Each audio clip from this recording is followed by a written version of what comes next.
வணக்கம் மக்களே, welcome back to கொஞ்சம் உப்பு நிறைய காரம். இன்றைக்கி நம்ம பார்க்க போகிறது சிக்கன் தொக்கு.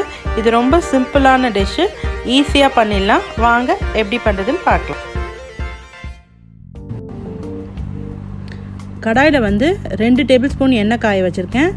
கொஞ்சோண்டு சோம்பு போடுறேன் தாளிக்கிறதுக்கு. ஒரே ஒரு டேபிள் ஸ்பூன் இஞ்சி பூண்டு பேஸ்ட் போடுறேன். இஞ்சி பூண்டு பேஸ்ட் போட்டுட்டு நம்ம பச்சை வாசனை போக நல்லா வதக்கணும்.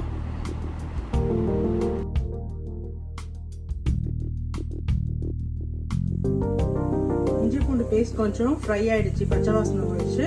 இப்போ நான் அரைச்சி வச்ச ஆனியன் பேஸ்ட்டு போட போகிறேன்.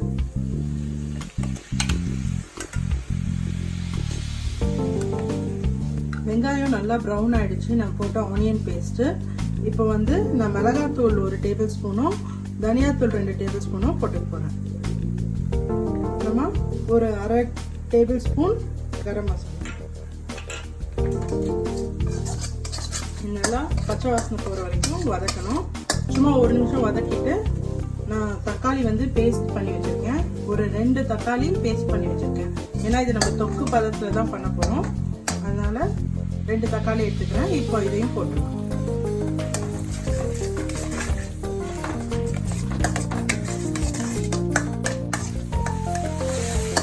தக்காளி நல்லா ஃப்ரை ஆகிடுச்சு.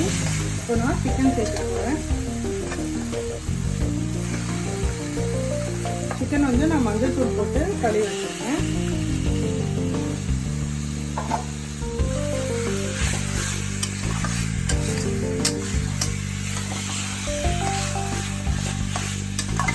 நான் உப்பு எதுவுமே போடல. இதை மூடி வச்சு ஒரு சிம்மில் ஒரு 10 நிமிஷம் வேக வச்சிடலாம். 10 நிமிஷம் ஆயிடுச்சு. ஓப்பன் பண்ணி பார்க்கலாம் சிக்கன் குக் ஆயிடுச்சாங்க.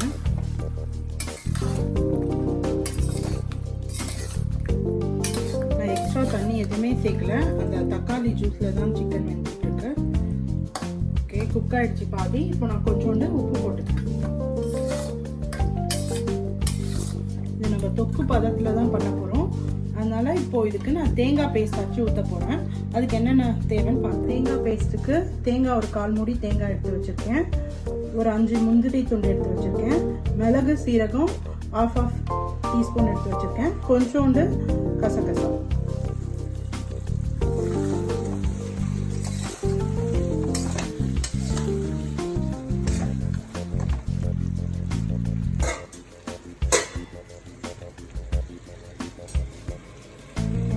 இப்போ நம்ம அரைச்சி வச்ச தேங்காய் பேஸ்ட்டை இதில் போட்டுடலாம். இது சிம்மிலேயே ஒரு 10 நிமிஷம் இருக்கட்டும். சிக்கன் தொக்கு ரெடி ஆயிடுச்சு. நம்ம இப்போ கொத்தமல்லி போட்டு இறக்கி வச்சிடலாம். நம்ம டேஸ்டியான சிம்பிளான சிக்கன் தொக்கு ரெடி.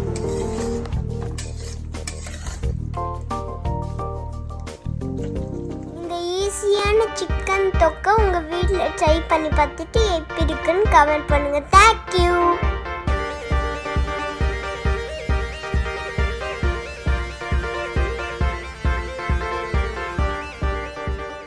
இந்த வீடியோ உங்களுக்கு பிடிச்சிருந்ததுன்னா லைக் பண்ணுங்க, ஷேர் பண்ணுங்க, சப்ஸ்கிரைப் பண்ணுங்க. கூடவே பெல் ஐகானை கிளிக் பண்ணுங்க. Bye.